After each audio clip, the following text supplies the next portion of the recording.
This is Kevin Carter, and I'm chopping it up with Buck again.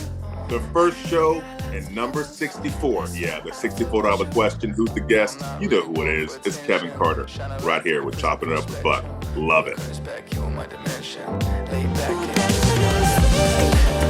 Join us each week and a new celebrity guest on Chopping It Up with Buck. Brought to you by Thin Energy, thinenergy.com. We're here on Chopping It Up with Buck with our first guest. Now, this is crazy. Kevin Carter and I used to work together at ESPN. And then when I got let go, he got let go, he left, and we went our own separate ways, but we kept in touch. And I can remember during COVID, Kevin Tolbert, the producer, called me and said, "Hey, man, we need to start getting people on, and, you want to do something?" So I said, let me call KC, because we had just talked that week. And sure enough, that's how Chopping It Up with Buck came to fruition. We started talking about bourbon, hence the Uncle Nearest hat. They just announced cognac. Wow. But Yes. KC, how you doing, man? It's good to see you. Good to see you too, man. Doing great. Just, everything's going well. My sixth year with CBS Sports, and you talked about that mass exodus at ESPN years ago. All of us got let go, man. It was we were all scrambling trying to find jobs and everything, but everything's going well, man. Really enjoying my stint with CBS Sports, and we're in full swing with conference play football all over the country. So it's good stuff. It's wild, Kevin, because as you look at the landscape of college football, I love getting your take on it, and everybody that we have come on talk about it. How much is NIL, transfer portal, and then conference realignment? I mean, I know it's a lot wrapped in that, but how much has that affected the game of college football from your vantage point?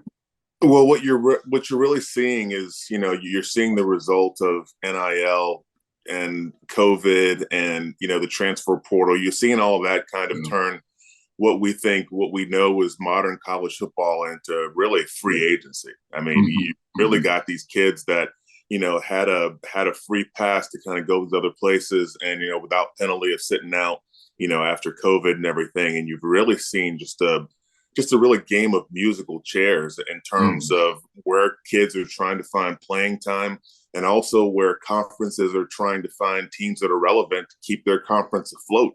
We talked about this years ago, and this is before the college football playoff, really started. But when it started, man, I remember me, you, and Lugs, we were sitting there in Charlotte talking about, man, if you're not going to be one of those teams that aligns itself in one of these super conferences, your team's going to get left out in the cold, and that's what we're seeing. We're seeing the rich get richer, with USC and UCLA branded programs going to the Big Ten. You got Texas and Oklahoma making their way to the SEC, and you wonder where it's going to, and then you see the trickle down effect. I mean, Conference USA has 9 new teams this year. I mean, and the Pac-12 is really now the Pac-2. Yeah, right? So, and 2 of the teams that are left out are playing the best football, or some of the best football. Yeah, I mean, you look at Oregon State and Washington State, man. I'm like, hey, good for you. I mean, DJ Uiagalelei found a new home, and Cam Ward is just dealing up there in Washington State. So it's really good to see. It's great to see, great quarterback play in the Pac-12 anyway. But it's really good to see these teams, stand up and kind of take the lead, and for this conference to stay afloat. But you're seeing these programs, trying to, stay alive. Yeah. Now, you bring up a really good point about the transfer portal. I don't think people realize there are super seniors. I have seen on rosters when I call games, 7-year senior, maybe even 8th year, but for sure 6th and 7th year seniors. And there's a lot of them on some teams. And I think coaches have gotten smart. But the transfer portal really bothers me because there's a end, it's almost like the Hotel California.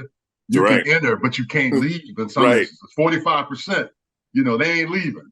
And that's a big number of kids that get lost in there. If we talk about educational equity, if they're 6th or 7th year seniors, power to them, because they're going to end up getting multiple graduate degrees, which is great. A lot of them, some kids aren't worried about school. Some are. There's a big portion of them are. But I hate to see the kids that get in there that leave a program and they're on the bubble already, and then they don't come out. They don't have anywhere else to go. Right. What do we do about that? Because that's the part that we talked about years ago that was going to happen, and we're seeing it happen come to fruition. Yeah, we're seeing a logjam. You're seeing these kids. But I think we have to go back to the reason.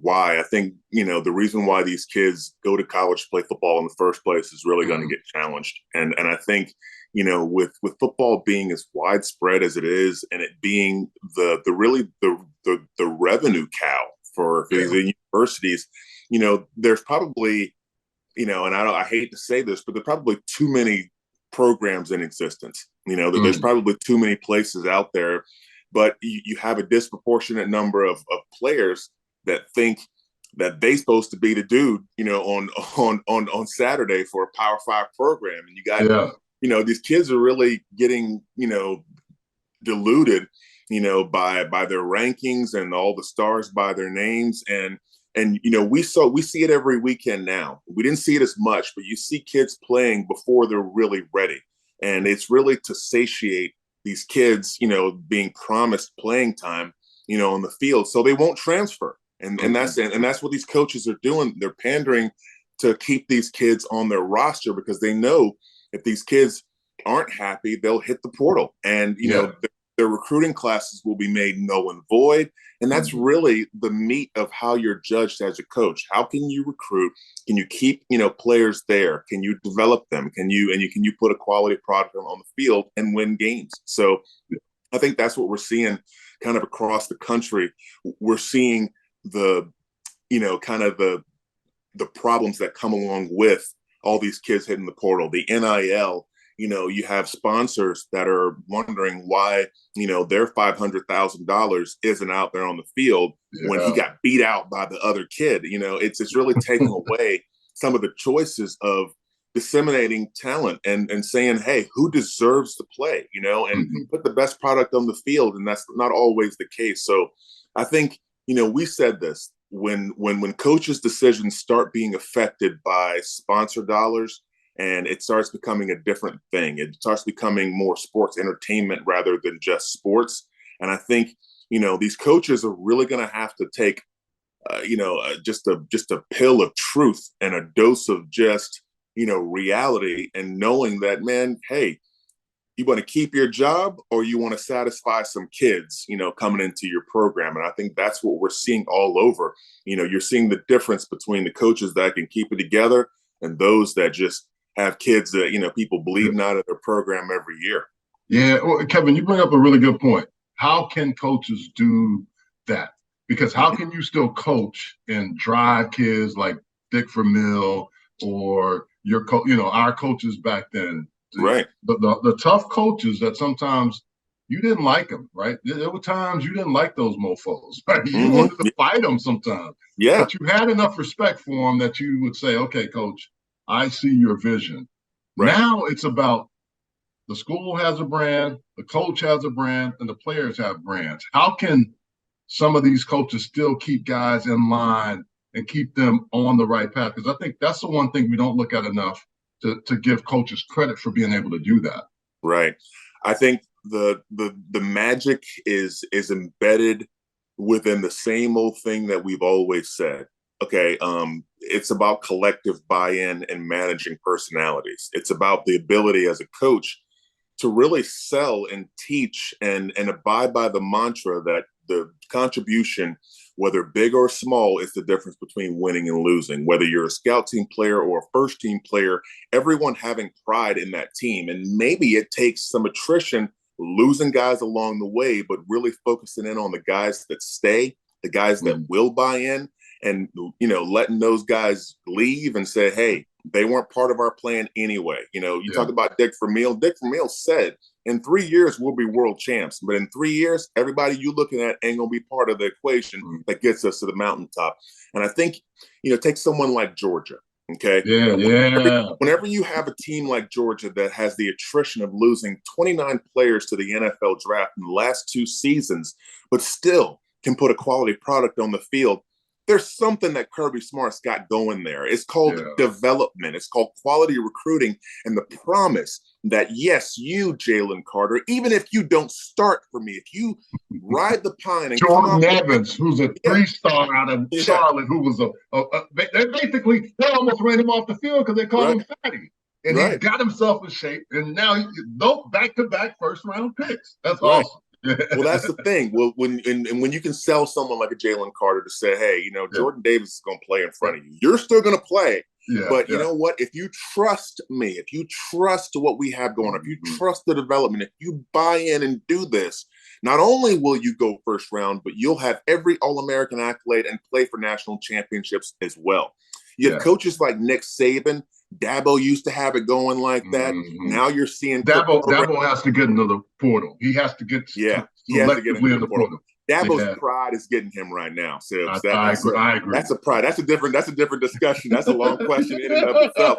But now you have guys like Harbaugh that's got it going at Michigan. He's got a collective buy-in, man. I mean, he had, Ajabo and Hutchinson lead. He's got Jalen Harrell. He's got guys that have been waiting their chance, quality guys waiting to step up. Blake Corum ain't going nowhere. Donovan Epperson, they weren't going nowhere. Why? Because they trust and they bought in. Kev, Zach Charbonnet left, and it was right for him to go back home to be close to his family. He still kept going. Zach Charbonnet was a second-round pick. Yep. From Michigan. Yeah. You bring up a really good point. Deion, and I know you're a Florida guy, but you got to respect Florida State's Deion Sanders for what he's done at Colorado. To flip 86 players. Yeah.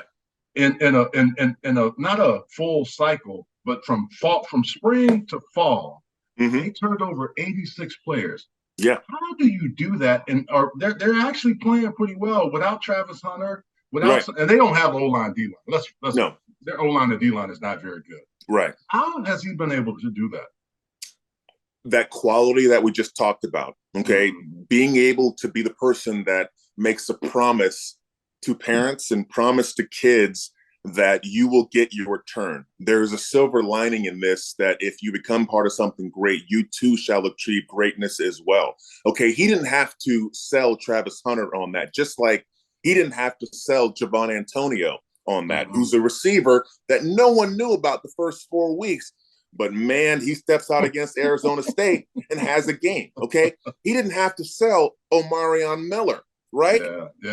Another guy who no one had heard about before Travis Hunter got hurt. He got 7 catches for 196 yards and a touchdown versus USC. It's about next man up. It's about greatness. It's about being part of something great, iron sharpening iron, and the collective buy-in. I guarantee you, if Coach Prime ain't got it this year, he gonna get it.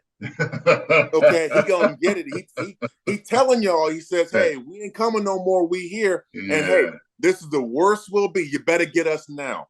Kevin, I got one question on that. And I'm happy for Prime and any other former player that goes into coaching, because you know it just from being around the game as long as I have. There's always a doubt. Yeah. For great players or guys like myself that played 5 years, bounced around the league a little bit, still got time. You, 14 years. With some coaches, this pisses me off more than that. They think we can't coach the game. Only we played the game at a high level. And they will treat you. I remember I told you some of these stories from the Alliance of American Football, just situations with some of my coaches that have been around for a long time, telling me what I know. I actually executed. And I can get my guys to do it. They say, no, you can't do that. Oh, crap. And that's what I love about what Deion's doing. Eddie George, all these former guys that are now starting to step in, and Bubba McDowell down the Prairie. There's so many of them. I can't name all of them. Eddie Robinson, Eddie Robinson, But when you think about that, that used to burn me up more than anything. And that's the one reason why I want Deion to have so much success, other than all the other things. Sure. Definitely. Look, there is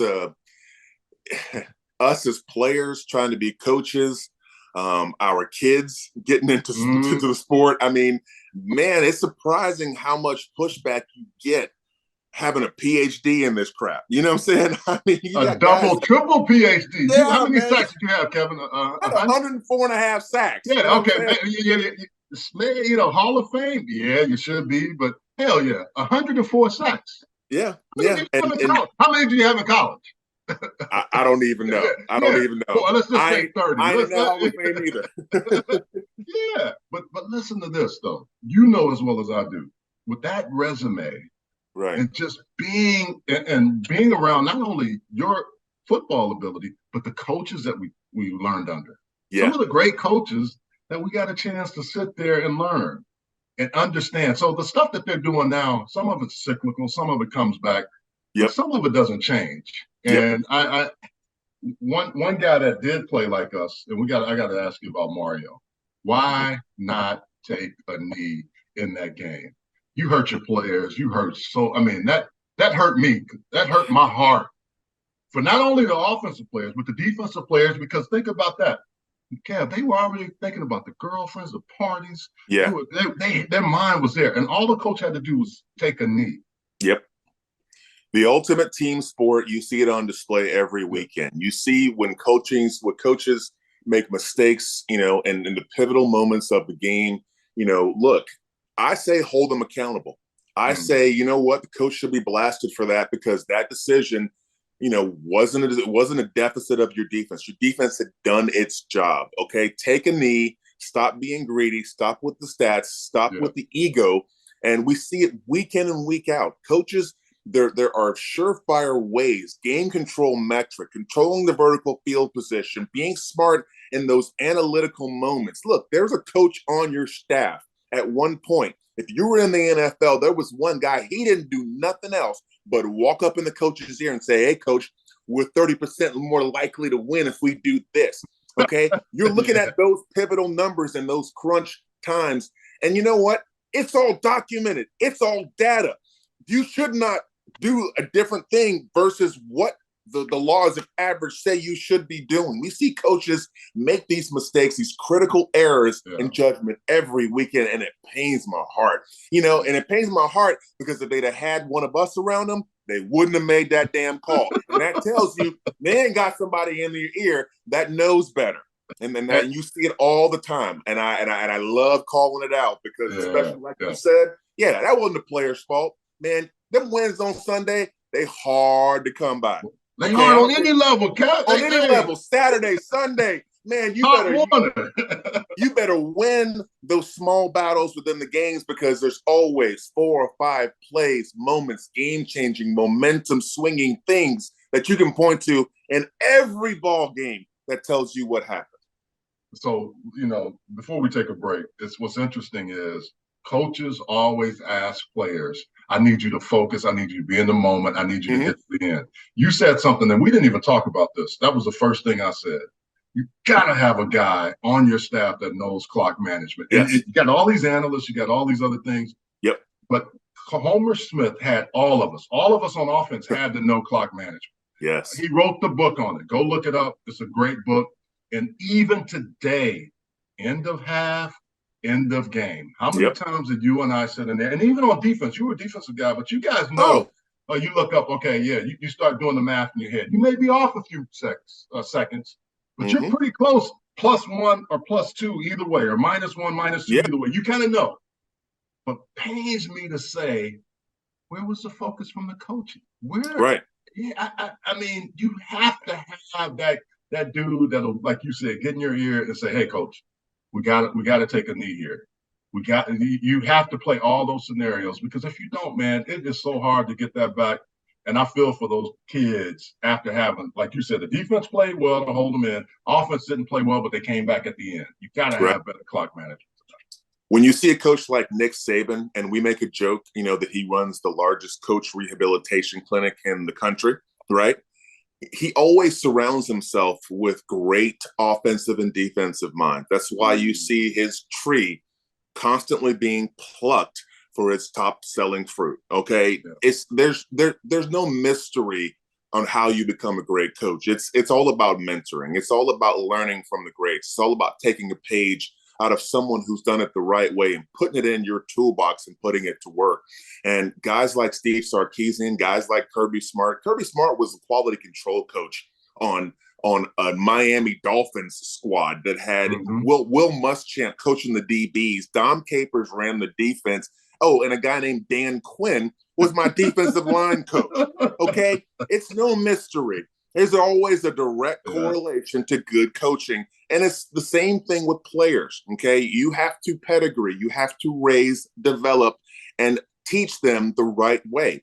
And I hate to say it, and it goes back to what you said. If you don't have some guys on your staff, someone who's been through the fire, who's seen it on both sides, who can walk into a room and has automatically got stripes on their shoulder from what they've done in this game, whether as a player or a coach, then your staff is lacking. You need that person on your staff. You want that person on your staff for those moments where you can have accountability and do the right thing in those crunch moments. We're going to take a short break. We're on Chopping It Up with Buck, sponsored by Thin Energy. Kev, we'll be right back. So much to cover. Right on. Join us each week and a new celebrity guest on Chopping It Up with Buck. Brought to you by Thin Energy. ThinEnergy.com. Never a dull moment when you get a defensive end and a tight end. So I was glad. Sometimes I had you guys, but when we were playing, y'all were more, I had a little help. Yeah. I mean, these cats now, boy, woo, you get them outside. And see, Travis Kelce said, no, I'm good. I'm gonna flex out. So I got my man Kevin Carter, longtime NFL vet, college football analyst extraordinaire. We've been doing this for a long time. Kevin got hot, I got hot. But these are the conversations we used to have in the studio. One of the reasons why Kevin was my first guest is we hit it off. We'd be in there singing, acting crazy. But when it came time to lock in, we were locked in. So right. So Kev, the one thing I have for you is Michigan State. Mm-hmm. I just heard this stat about Harlan Barnett, a guy that we played. He was one of our guys that played around the same time. Mm-hmm. They have only let 3 guys leave that program since he and D'Antonio have taken over. I don't think he's going to get the head coaching job. But Mel Tucker, that's a whole nother, we'll cover that topic another day. Sure. But moving forward, how does Michigan State get through this? And how does a guy like Harlan Barnett, who hasn't been a head coach, get an opportunity? Maybe it's not Michigan State, but somewhere. That's the age-old question of how does he get the opportunity? I look around, and for some guys, they get fired from a job and they come on ESPN or they come into CBS, and we entertain them and we make them look good and we help them Tommy out. Tuberville. Yeah, the Tommy Tuberville. Dan Mullen. Yeah. Dan's actually doing a good job on TV, by the way. I will give that. We had Tom Herman in last year for a couple of weeks. Good guy, but they all had the same story. They're at home, they're spending time with their wives. Their wives are about to kill them, so they're getting out of the house and doing a little broadcasting work to keep busy. But the time with the kids is great, yada yada yada. But Urban Myers and but see, there's a common thread in everyone that we just mentioned. Okay, some people get to go into broadcasting and take those roles, and some coaches have to wait their turn. Going on another lowly assistant job, waiting their turn to finally be a head coach. Harlan Barnett is one of those guys, right? He's a guy that is deserving of the shot. I mean, look, man. You and I have been covering college football for a long time, and you see some of these coaching hires, and you're just like, where did this guy come from? And who decided to give him the opportunity? Wow, it's never equitable. It's always about who you know. It's always about relationships, and and it's not. Sometimes it's a race thing. Sometimes it's a relationship thing, but it's always the same. I mean, look, nepotism is going to win out when you're hiring these coaches. For Michigan State, just being germane to that situation, I mean, that's a cluster. Okay. And I hate to say it, but when someone like Mel Tucker does something like that, it makes us look bad. Yeah.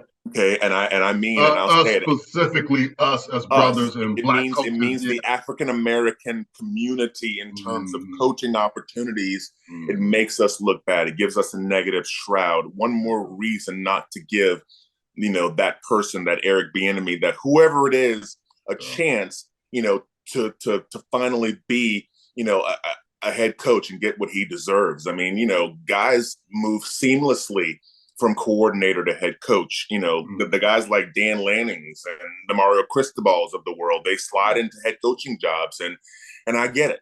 They're deserving, but there's a lot of other people that are deserving as well that aren't getting the opportunity. And, I, for one, will always stand up and say as much because we're in this. Yeah. But for Michigan State, man, they got an uphill battle.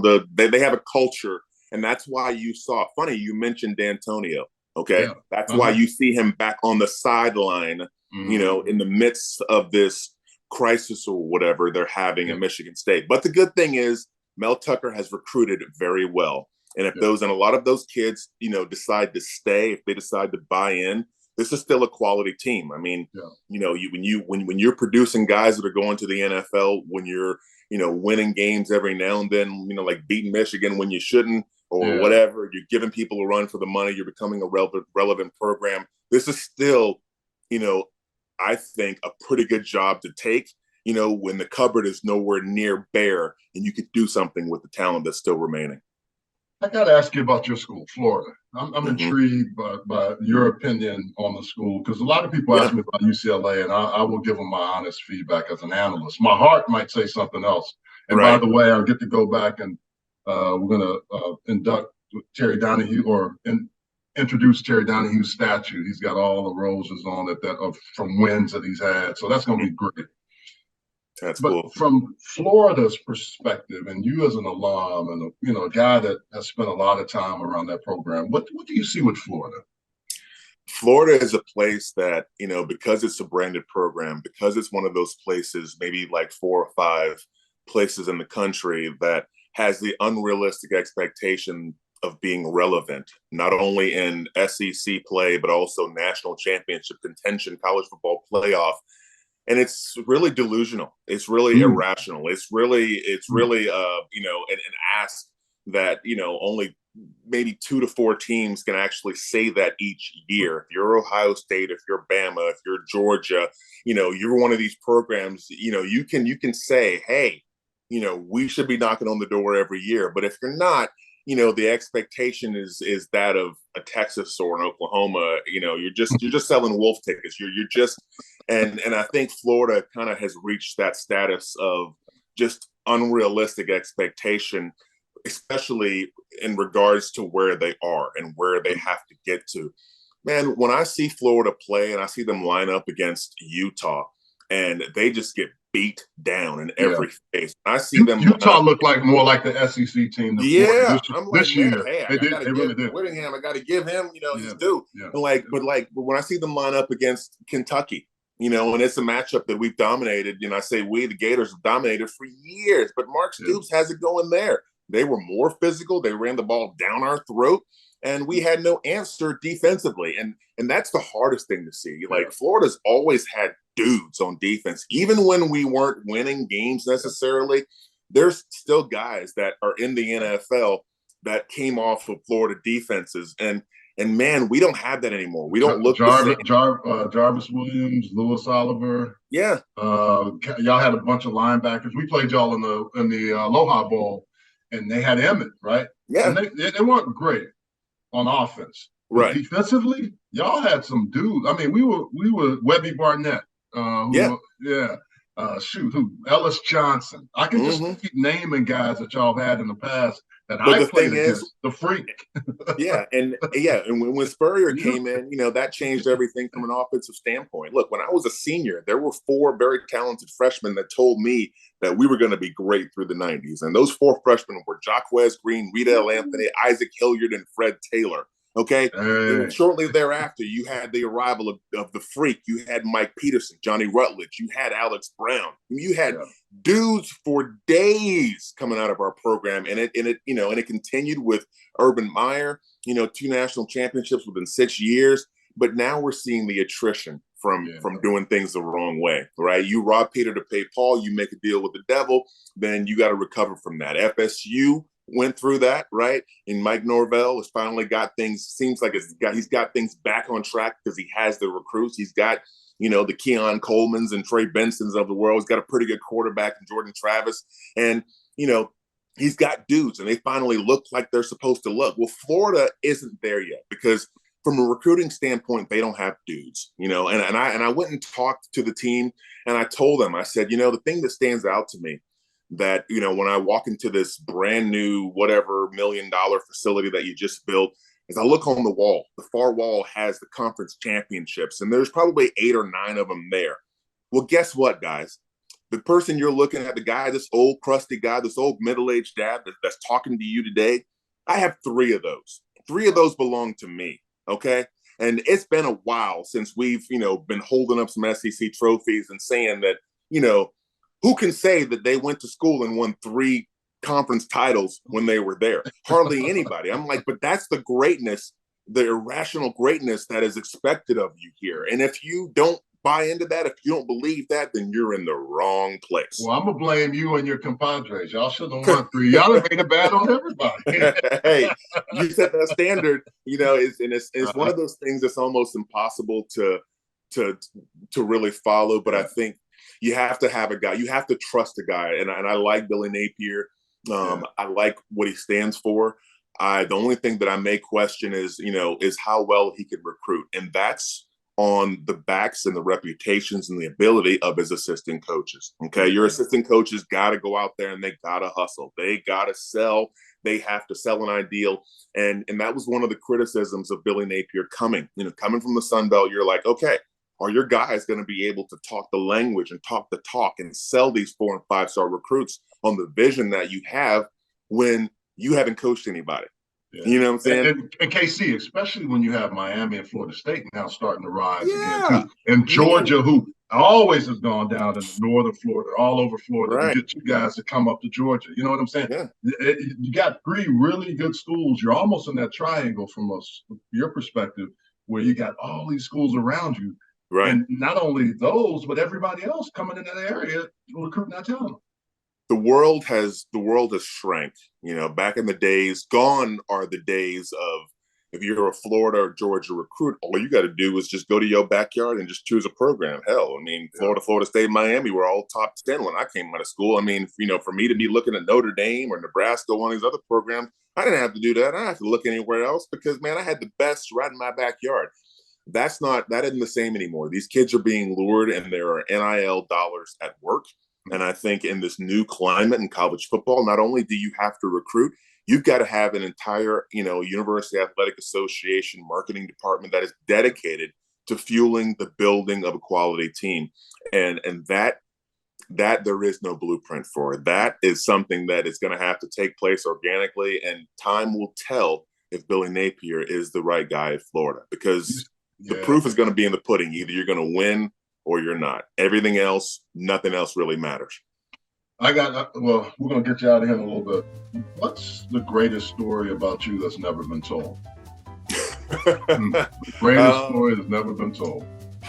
It's a segment that we've started, man, and we always get some really good stuff. So, greatest story that's never been told. Well, I don't know if a lot of people know, because a lot of people that, they look at me and they assume that, I've always been great at football or good or whatever. Of course, all of us, we have to have been phenoms, right? Since the time we were 5 years old, we had to have been prodigies, and really the more you talk to guys who went to college and played in the league, you see more and more that's really not the case. A lot of us played a lot of different sports. We didn't really find it until later.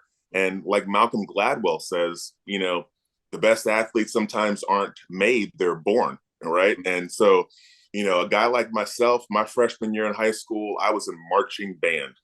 I did not make my JV. I know I've heard this before, but wow, go ahead. I did not make my JV football or basketball team my freshman year. I was about 5'8", 5'9", and I hadn't hit my growth spurt. I was a late bloomer. I went home the summer between my freshman and sophomore year, and I thought I had mono. I was sick all summer. I didn't know what was wrong with me. I'm going in for all kinds of tests, and then my mom, my family doctor, the general practitioner that we used for years, Dr. Kane, said, "Nothing wrong with that boy. He's just going through growing spurts. He's just growing." Wow. And man, I came back to school when I was 6'4" after that summer. and everything I did made sense. They said, do this and you get stronger. And I did it and I got stronger. They said, do this, you get faster. And I think, I was laughing at myself because I was living this dream world of a dream come true of this ability that came to me. And I think I grabbed a hold of it and I didn't let go. And I think that was, you talk about what is the key to success. Yeah. I was hungry, humble, and I was always thankful every year that I played in the NFL because I knew and valued from which I came, and I knew that it wouldn't be taken for granted. And for me, it was a dream come true. So I think a lot of people would think that a lot of us have had this success all year, all our lives, but a lot of us would be surprised to know that, there's a story with each and every one of us. You'll never find a more eclectic group of people than you will in an NFL locker room. And you and I talk about it. That's what we miss the most is really the guys, the camaraderie, just the fusion, the ultimate team sport with those different dudes from all different backgrounds coming together. And, those guys, some guys you don't want within 10 feet of your family, outside of, but when they cross those white lines, they are your best friend. And so, yeah. Well, I guess the question for me I have to ask, when you were not getting the chance to be on the teams and do all that mentally, what did that do for you as a young guy? How did you respond to that? I mean, mentally, how did you get yourself to kind of keep, like, I got to keep going. I can't let this stop me. Well, my thing at the time is, everyone else in my family was tall and statuesque, and they were good athletes, good looking. And I was like my brother at the time, he was, big high top fade. He's 6'4", varsity sports, basketball, football. And I'm his little nerd brother, and man, the funny thing was, I never knew that I would grow. I never knew that I would be a great athlete, but I had something in me, and I think a lot of people we take it for granted, and it's a lost art, but that hashtag Black excellence. My mom and dad, man, I was going to be good at something, right? So I was a good student. And so what? My mom was like, so what? You didn't make your JV football, basketball team. What chair are you in band? And I was like, well, I'm third chair. Well, why aren't you first chair? So, and I got busy. I got into that horn. I started playing that saxophone. I got in jazz band, and I got straight superior rankings. And I was going to be the next Kenny G or Grover Washington Jr. or whatever. I was going to be good at something. And I think finding that excellence within yourself, that's why I was laughing all the way to the bank, because when I got the chance to play football, I was like, this is an opportunity that I never even thought that I would have. So I'm going to choke the life out of this. You can't tell me nothing. You're like, man, you made me big and strong. Shoot. That's all I needed. Thank you. Hey, God, they in trouble. They in trouble. Y'all don't know what y'all did. Yeah. One question I have for you. I think that's the best thing. I think, but the most important thing, and this is what I tried to instill in my child, is like, look, be great at something. Personal excellence. Everything your hands touch, is an opportunity for greatness. And I think that's how I chose to live my life. And it's helped me to transition. It's helped all of us, what I'm saying, having that excellence, having that, find a way to make it, find a way. You got to have some hustle in you, man. You got to have some in you. Well, that's a great story. We really appreciate it. I got to ask you one NFL question that was interesting. Sure. Bryce Young, how he dominated in college football. Now we see him struggling in the NFL. CJ Stroud, Anthony Richardson, actually, and Anthony, there was some talk that he probably should have gone higher than both of them. He didn't. How do you think Bryce gets back on the right path, and why have those guys had so much success early? Anthony needs to stop trying to run over people like Cam Newton. Maybe that'll help him. But CJ Stroud has played some really, really good football. How do you think Bryce gets back into it and gets himself back to where we saw him at that Bama level? It's about the relationship, his learning curve, how quickly he sees the game, and at what point the game is going to slow down for him. I hate to put it on a young quarterback because, I can easily say that, right now Carolina doesn't have it, right? They really don't have the structure around him to give him that sense of having time in the pocket and really seeing his processing, football brain at work. You're really not seeing that because you're seeing a quarterback that's getting speeded up. Yeah. That's just getting sped up. Do you think he's too cerebral and they need to simplify it, or just let him work through it? They need to. You know what? I think the answer is somewhere in the middle. I think there are instances where, yes, he can process, but you don't have the talent around him for him to have the time to process to make the ball. So with that being said, you've got to move the football up and down the field. So let's give him some easy half-field reads. That's elementary to someone like him. Someone like him, he's got a high football IQ, so he will make use of those in a way that an experienced quarterback will take a half-field read and just deliver the football to keep the chains moving. I think Kev is talking about from our perspective, where they give him one half of the field. You have a high, medium, and low, and they can come in many different factions. But then he can read just one part of the field, and then maybe somebody over the ball where they can just check it down if they need to, or give him something where he gets rid of the ball, where he's not looking boom, boom, boom. He's looking all over the field and check down. So right. So he can process, but having the protection gives you time to go through those progressions to deliver the football effectively. And he doesn't have that. So not having that, not having the running game that can go out and establish hard-nosed runs and make easy calls, manageable calls on second and third down for an offensive coordinator with a team that doesn't have the talent and a young quarterback that's trying to give more time to. Those things are very real. So how do you get back? How do you get him? I think you simplify things. You simplify the offense for the sake of operation, not for his football IQ, because that's there, but you make it for operation, and you do what you can do. You get the wins you can win. You win vertical field position. You possess the football. You do the little things on special teams to cut corners and make games more competitive, and basically make it harder for people to beat you.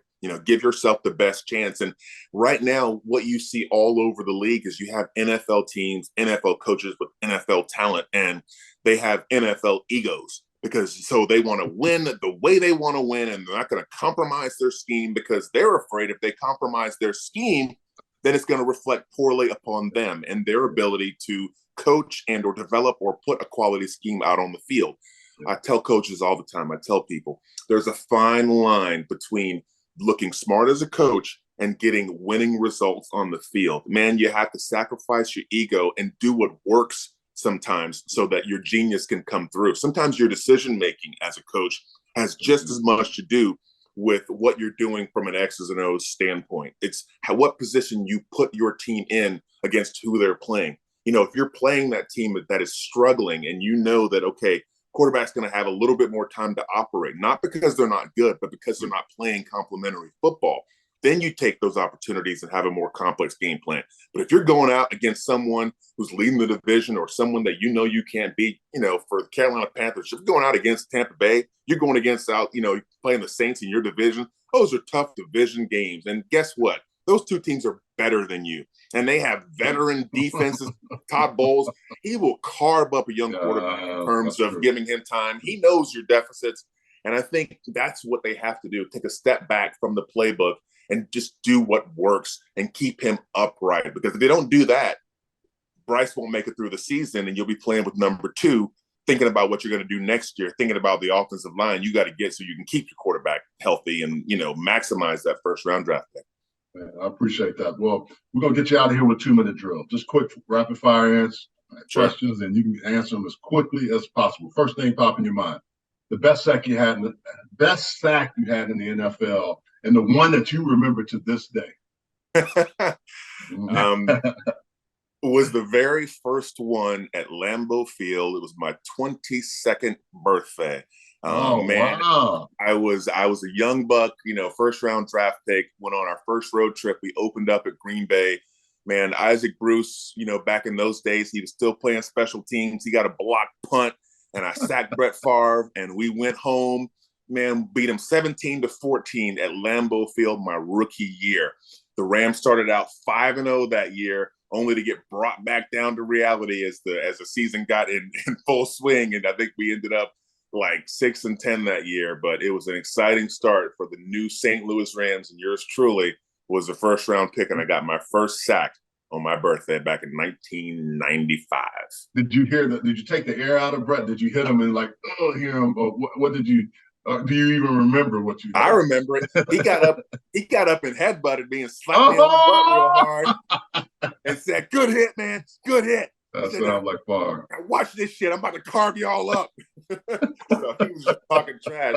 You couldn't intimidate Brett Favre. And that's one of the best things is having a son that plays ball. So what did you like better? Your play and some of the things you did, or watching Zion do his thing as a tight end? Thank you very much for being a tight end too. I love it. Well, I knew better. I had to get him on the right side of the ball. And Dad did it the hard way. But I can truly say, as all of us as parents, no matter what we did, seeing your kids' dreams come true there's nothing more gratifying. I mean, everything I ever did in this sport, pales in comparison. Seeing him manifest a situation for himself where he had the opportunity to go to, football factories and different schools, making the choice because he was that 4.0, 1500 SAT kid, and just, man, why pass up the opportunity to further your education on an Ivy League level? I'm so proud of him as he chose to go to Dartmouth. He graduated in June from Dartmouth, and he hit the portal, transferred to University of Buffalo. He's averaging 11 yards a catch right now. Buffaloes are 2-0 in conference play. They got Bowling Green. They got Bowling Green this weekend. So I could not be more proud of him having manifested the opportunities for himself. Ivy League degree already in his back pocket, a job at Apple waiting on him in 2024 fall. This gap year, this fifth year, this shooting his shot, seeing how far he can go in this sport. I'm like, God bless you, son. I don't care what you get a master's in from Buffalo, man. Go play ball and enjoy your experience and shoot your shot and go forward. So that's definitely more gratifying seeing your kids do things. Boy, y'all had some explosive plays on that. We scored with that. We got to end it on that one. That's a great one, man. I'm so happy for him too. I think I got some video from you. I got to check him out, and I've been, I can watch him on tape. So I've been looking at him, and he's doing his thing. How many catches now? How many catches? I think he's got 4 or 5 catches now. So they're starting to use him more. Starting to use them more. You know what I'm saying? Got some check downs and some sails and some drags and stuff. So he's blocking well too. So I wasn't shocked. He's blocking really well. Yeah, he's doing. So that's the thing. He knows where his bread is buttered. I'm like, hey, you want the ball? You better go out there and block. So. That's great, man. Well, hey, we always appreciate it. We got to do this sooner. It was 64th show. The first one was with Kevin Carter, the 64th. And, I mean, we might have 2 shows here. Hey, come on. We could have kept going. I mean, it was like nonstop. And I know usually Kevin is texting me like, break. We just had to just keep going, man. That's super awesome. But I appreciate you coming on, man. Always a pleasure. Kevin Carter. Always and anytime, my brother. It's a pleasure.